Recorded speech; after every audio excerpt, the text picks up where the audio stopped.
जिसका मुझे था इंतजार, जिसके लिए दिल था बेकरार, वो एपिसोड आ गया,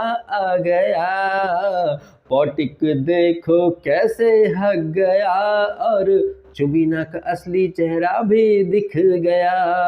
नमस्कार, मैं दीपक और आप देख रहे हैं डीएसके टॉक्स। कल रात का खतरों का खिलाड़ी भाई साहब, इस एपिसोड का बड़ी बेसब्री से इंतजार कर रहा था मैं, क्योंकि ये जो एपिसोड होता है, जो कि हमने पिछले सीजन में भी देखा था, सारे कंटेस्टेंट को एक जैसे स्टंट दिए जाते हैं। वहां पर पता चल जाता कि कौन स्ट्रांग है या फिर कौन फट्टू चंद फटोलिया है। साथ ही साथ ये जो एपिसोड होता है जहां पर सारे कंटेस्टेंट एक रेस में दौड़ रहे हैं, वहां पर मेकर्स का डैमेज कंट्रोल मोड भी हमें देखने को मिल जाता है। जैसे कि इस एपिसोड के स्टार्ट में रोहित शेट्टी ने बोल दिया कि ये बोलते हैं कि उसको वो स्टंट क्यों दिया, उसके फैन बोलते होंगे उसको पानी वाला स्टंट क्यों दिया, चलो अब सब के सब एक जैसा स्टंट करो और हम देखते हैं कि किसमें कितना दम है। तो इस तरह के जो स्टंट्स होते हैं, जो डिजाइन करती है टीम, पहले तो उस टीम को मैं बहुत बहुत बधाई देना चाहूंगा, क्योंकि सारे ही कंटेस्टेंट के लिए इस तरह के स्टंट डिजाइन करना, उनमें जरूरी इक्विपमेंट और सेफ्टी वगैरह का ध्यान रखना, भाई साहब उस टीम को ये लोग इतना ज्यादा तवज्जो देते हैं नहीं, लेकिन मैं अपनी तरफ से उस टीम को अप्रिशिएट जरूर करना चाहूंगा। वो जो बिहाइंड द सीन्स ये लोग काम करते हैं, टेक्नीशियंस कहिए, स्टंटमैन कहिए, डिजाइनर्स कहिए, तो उस टीम के लिए एक शाउट आउट तो बनता है। अब जरा मुद्दे की बात पर आ जाते हैं। तो हमने बिग बॉस ओटीटी में देखा था, बिग बॉस 15 में देखा था, प्रतीक के फैंस चने के झाड़ पर प्रतीक को चढ़ा करके चलते थे, जबकि प्रतीक के बारे में big boss OTT, big boss 15 और उसके पहले बिग बॉस 14 में रुबीना दिलक के बारे में जो बात मैंने कही, इनके बारे में जो प्रेडिक्शंस कही है या मेरा ऑब्जर्वेशन कही है, खतरों का खिलाड़ी सीजन 12 में ये प्रतीक और रुबीना, इन दोनों ने मेरी हर कही हुई बात को सही साबित कर दिया है। मैंने पहले भी ये बातें कही हैं, मैं आज फिर वही बात कर रहा हूं और आगे फिर मौका पड़ेगा तो फिर वही बात कहूंगा कि अगर मेकर्स का सपोर्ट नहीं मिलता तो रुबीना दिलक कभी बिग बॉस 14 नहीं जीतती और ना ही प्रतीक सहजपाल बिग बॉस 15 के टॉप 2 में आता। ये तो मेकर्स का रेड कारपेट था जिस पर चलकर ये लोग वहां पहुंच गए। अदरवाइज यहां पर देख लीजिए, प्रतीक सहजपाल जिसके बारे में लोग बोलते थे भाई वो कभी गिव अप नहीं करता, ये बहुत जबरदस्त खिलाड़ी है, कभी गिव अप नहीं करता, प्रतीक का बिग बॉस ओटीटी का एंट्री वाला सीन मैं आज तक नहीं भूल पाता हूं। मैं कर्मा, मैं कभी गिव अप नहीं करता, मैं एफर्ट देता हूं, मैं प्रलय हूं, मैं आंधी नहीं, मैं पूरी बर्बादी हूं, मैं कर्मा हूं, अहम ब्रह्मास्मि, मैं सबको जज करूंगा, ये करूंगा, वो करूंगा। अरे भाई साहब, इतनी बड़ी बड़ी बातें करके जब ये लोग आते हैं तो मैं तभी समझ जाता हूं कि बस बोल बच्चन है, इनसे कुछ होने जाने वाला है नहीं। ये प्रतीक जिसके बारे में उसके फैंस आए दिन कहते रहते हैं भाई वो एफर्ट करता है, गिव अप नहीं करता है। आपने देख लिया कल रात के एपिसोड, पहला स्टंट रोहित शेट्टी बोलता है कि 2.7 सेकंड में ही गिव अप कर दिया इसने। इसके बाद वाला स्टंट क्या घनघोर घटिया एटीट्यूड दिखाया था इसने, पॉटिक ने, और उसके बाद जो हम आज रात को देखेंगे वहां पर वो बंदा फिर से अबॉर्ट कर जाएगा, गिव अप कर जाएगा।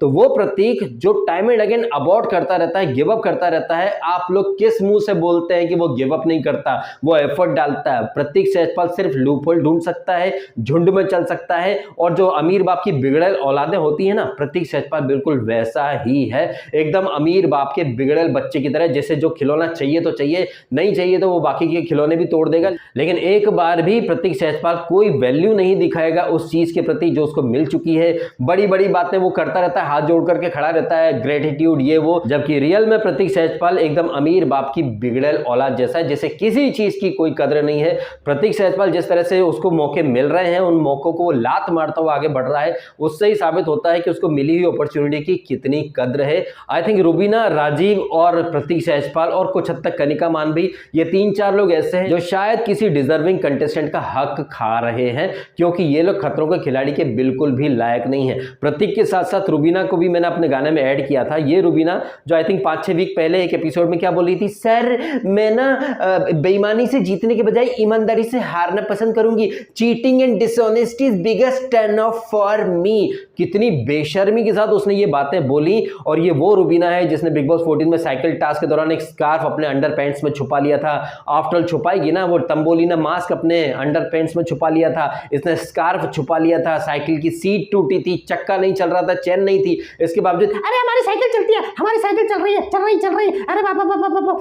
तो ऐसी दोगली, ऐसी घनघोर लेवल की थर्ड क्लास मेंटेलिटी वाली रुबीना को लोग स्ट्रांग वुमन बोल देते हैं। ये रुबीना खुद दूसरों को नीचा दिखाती रहती है। इस एपिसोड में एक कहावत या मुहावरा था ना, छाती पर सांप लौटना, एक्चुअली में रुबीना की छाती पर सांप लौटते हैं। रुबीना खुद इतनी बड़ी वाली ईर्ष्यालु है कि अगर जन्नत स्टंट परफॉर्म कर जाती है तो रुबीना उसका क्रेडिट खुद को देने लगती है। यही रुबीना खुद अपने स्टंट में क्यों नहीं कुछ कर पाती है। हमने यहां पर भी देखा कैसे ओपनली चीटिंग कर रही थी। हमने इस एपिसोड का ये जो पहला वाला स्टंट देखा था जहां पर एक एक पाठशाला है, स्कूल है, और इस स्टंट का मैं बड़ी बेसब्री से वेट कर रहा था क्योंकि हमने पीछे के सीजन में भी देखा है वो विशाल आदित्य सिंह ने कितना दम दिखाया था। हमें यहाँ लगा था कि कंटेस्टेंट दम दिखाएंगे क्योंकि ये जो स्टंट था इसमें आपकी फिजिकल फिटनेस और आप ये सारे बहाने नहीं दे सकते कि करंट था, पानी था, कीड़े थे, मकोड़े थे, अरे उसको क्यों दे दिया, उसको क्यों दे दिया, उसको क्यों नहीं दिया। इस तरह की बातें बाहर फैंस बहुत करते हैं, कंटेस्टेंट भी बहुत करते हैं। जैसे प्रतीक के फैंस, अरे उसको पानी का क्यों देते हो, उसको करंट का क्यों देते हो, दम हो तो उनको ये दे के दिखाओ। लो यहाँ पर सबको एक जैसे स्टंट दे दिए, क्या उखाड़ लिया तुम्हारे so called one man army lawn warrior never give up करने वाले पॉटिक ने। सबसे पहले तो वही हक के चला गया। खैर ये जो स्टंट था यहाँ पर सबसे इंपॉर्टेंट कोई चीज थी, वो थी आपका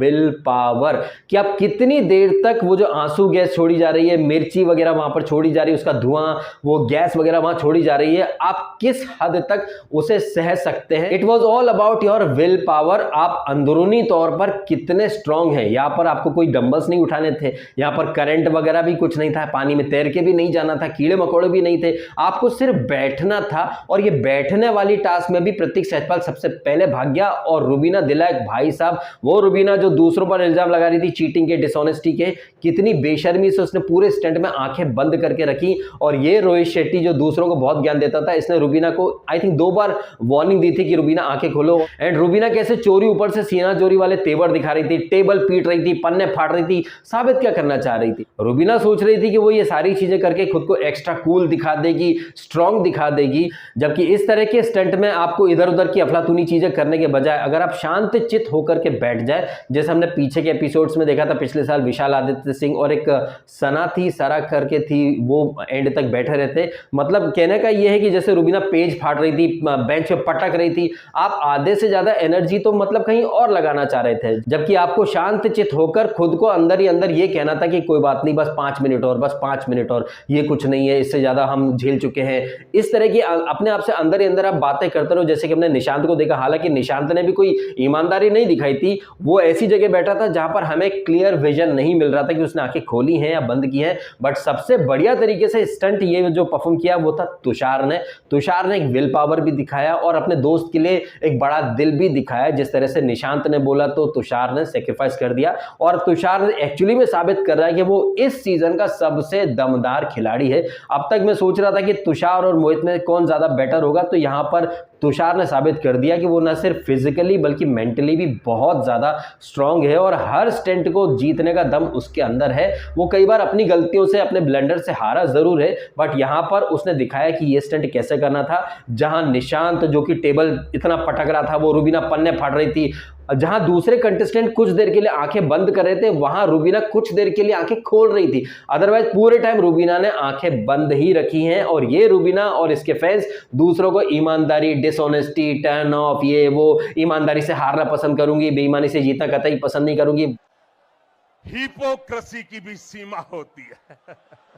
ये बातें कोई और बोले तो समझ में भी आए, रुबीना दिलैक के मुंह से इस तरह की बातें कतई शोभा नहीं देती हैं। हर बीतते एपिसोड में रुबीना ने साबित कर दिया कि वो कितनी बड़ी वाली दोगली है। जब बोलती है, जैसा बोलती है, जब जब रुबीना बड़ी बड़ी बातें करती है, अगले ही एपिसोड में उन सारी बातों को थूक करके चाट जाती है। खैर यहाँ पर प्रतीक के बाद ये कनिका, राजीव, रुबीना और जन्नत ने भी काफी दम दिखाया। ज्यादातर समय उसने और तुषार ने आंखें खोलकर ही रखी थी। तो यहाँ पर निशांत के हाथ से फियर फंदा उतर जाता है, और जैसा कि निशांत बोलता है कि यार तुषार तू तो अगला स्टंट जीत जाएगा, मेरे को ये स्टंट जीत जाने दे। तो अगला वाला जो स्टंट था, जहां पर रस्सियों का पुल था, आपको इस पार से उस पार जाना है, झंडा लेना है, फिर वापस पलट के आना है, वहां पर भी पॉटिक हक देता है। पॉटिक और प्रतीक ने एक साइड की जर्नी जैसे तैसे गिरते पड़ते लड़खड़ाते पूरी करी, लेकिन इस साइड से उस साइड जाने का उसमें दम ही नहीं बचा। ये पॉटिक जो कि बड़ी बड़ी बातें करता था, one man army, lawn warrior, never give up करने वाला, फिटनेस इंस्ट्रक्टर, लोगों को फिटनेस के ऊपर, जिम करने के ऊपर, एक्सरसाइज के ऊपर, स्ट्रेंथ बढ़ाने के ऊपर बड़े बड़े टिप्स देता है ये प्रतीक। जबकि प्रतीक के खुद के अंदर 2 पैसे की स्ट्रेंथ या 2 पैसे का जिगरा कुछ भी नहीं है।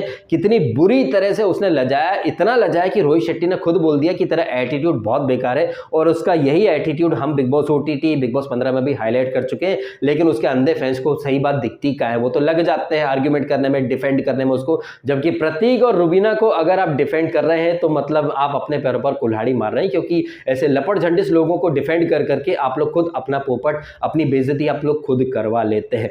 तो ये जो रस्सी वाला स्टंट था, यहाँ पर तुषार अपना दम दिखाता है, उसके बाद मोहित स्टंट पूरा कर लेता है और रुबीना दिलैक भी ये वाला स्टंट जबरदस्त तरीके से पूरा करती है। जन्नत भी ये स्टंट पूरा कर जाती है। राजीव सबसे पहले गिर पड़ता है, पोटिक यहाँ पर सरेंडर कर देता है, जबकि जन्नत जो एक्चुअली में छोटा पैकेट है लेकिन बड़ा धमाका करती है, इस वाले स्टंट को वो पूरा कर लेती है। जीतता तो खैर तुषार है। तो ये जो रस्सी वाला स्टंट था, यहाँ पर तुषार जबरदस्त तरीके से स्टंट कंप्लीट करता है, जीतता है और उसके हाथ से फियर फंदा निकल जाता है। लेकिन अब तुषार तो जीत ही रहा है, तो मैं स्टंट क्यों कर लूं, मैं अपने हाथों को, फोर आर्म्स को, अपनी हथेली को थोड़ा रेस्ट दे दूं। ये मेंटेलिटी है इसकी पोटिक की। आप समझ सकते हैं वो कितना बड़ा स्पोर्ट्स पर्सन होगा या स्पोर्ट्समैन रहा होगा, जैसे कि उसके फैंस बड़ी बड़ी डींगे हाँकते हैं। स्पोर्ट्समैन स्पिरिट क्या होती है ये हमने मोहित से सीखा।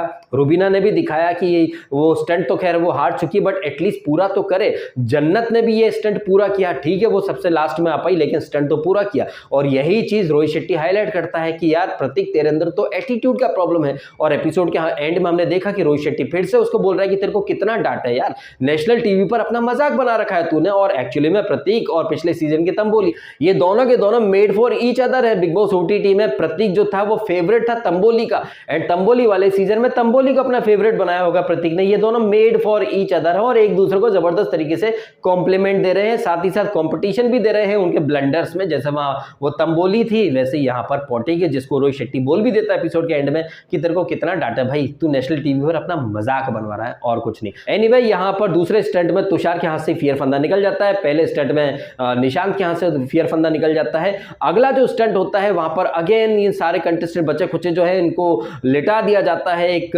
बॉक्स टाइप का जिसके अंदर कॉकरोच होंगे, बिच्छू होंगे या छिपकली वगैरह होंगे या फिर सांप वगैरह होंगे।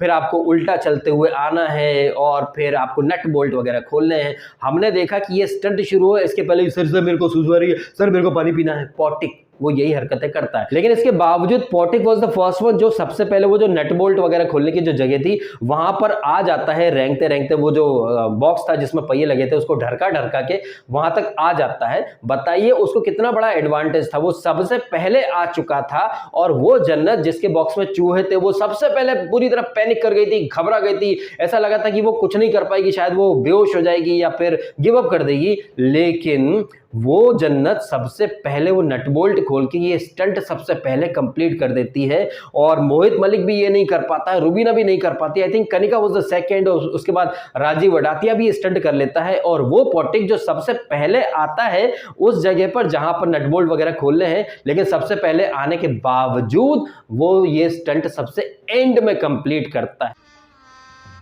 गजब बेइज्जती है।